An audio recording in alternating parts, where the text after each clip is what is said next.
ఈ dry ice అంటే సాలిడిఫైడ్ carbon dioxide అనమాట. అంటే ఘనీభవించిన కార్బన్ డైఆక్సైడ్ అంటారు. మనం పీల్చేది ఆక్సిజన్ అందరికీ కూడా తెలుసు, అది లేకపోతే మనం బతకలేం. కానీ కార్బన్ డైఆక్సైడ్ అనేది అత్యంత ప్రమాదకరం. సో దాంతో తయారు చేసిందే ఈ డ్రై ఐస్. మీ అందరికీ తెలుసు, ఐస్ క్రీమ్లు ప్యాక్ చేయడానికి దీన్ని వాడుతూ ఉంటారు. సో ఇది అత్యంత ప్రమాదకరం. ఇప్పుడు చూడండి, మీకు ఇది ఆర్టిఫిషియల్గా తయారు చేసింది. సో ఇట్లా చేతిలో వేసుకుని ఇలా ఊస్తే ఎంత పొగ వస్తుందో చూడండి. ఇది నేను పీల్చడం కూడా ప్రమాదమే ఒక విధంగా చెప్పాలి అంటే, కాబట్టి మీకు అవేర్నెస్ కోసం చూపిస్తున్నాను. ఇలా ఎక్కువసేపు ఈ చేతిలో ఉంచితే మొత్తం చేతుల్లో బొబ్బలు వచ్చేస్తున్నాయి. ఇప్పుడు చూడండి, రెడ్డిష్ అయిపోతుంది. కాసేపటికి వైట్గా బొబ్బలు కూడా వచ్చేస్తున్నాయి చేతులు ఎక్కువసేపు ఉంటే. ఇది ఎంతసేపు ఉంచినా ఇది కరగట్లేదు. బయట ఓపెన్ ప్లేస్లో పెట్టినా కూడా ఇది కరగట్లేదు.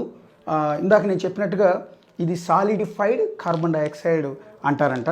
ఇది ఐస్ క్రీమ్లు ప్యాక్ చేయడానికి ఎక్కువ వాడుతున్నారు. స్మోక్డ్ బిస్కెట్స్ అని వాటి కోసం ఎక్కువ వినియోగిస్తున్నారు. మనం రెగ్యులర్గా చూసే ఐస్ కాదు ఇది. మనం రెగ్యులర్గా చూసే ఐస్ మంచినీళ్ళతో తయారు చేస్తారు. సో అది మనం తిన్నా కూడా పెద్ద ప్రమాదం ఉండదు. కానీ ఇది మాత్రం అత్యంత ప్రమాదకరం. చాలామంది పిల్లలు తెలియక ఇది ఐస్ క్రీమ్ పార్సిల్ తెప్పించినప్పుడు ఇది కూడా ఐస్ ఏమో అనుకుని నోట్లో వేసుకునే ప్రమాదం ఉంటుంది. కాబట్టి అత్యంత అలర్ట్గా ఉండాలి తల్లిదండ్రులు. అందులో సమ్మర్ కాబట్టి పిల్లలు ఎక్కువ ఐస్ క్రీమ్ కావాలని గొడవ చేస్తూ ఉంటారు. అలా తెచ్చినప్పుడు ప్యాకింగ్లో ఈ డ్రై ఐస్ వస్తుంది. ఇది కూడా ఐస్ అనుకుని పిల్లలు తినే ప్రమాదం ఉంటుంది, ప్రాణాలు పోతాయి. కాబట్టి తల్లిదండ్రులందరూ కూడా బాగా అలర్ట్గా ఉండమని విజ్ఞప్తి చేస్తున్నాం. చూడండి, మీకు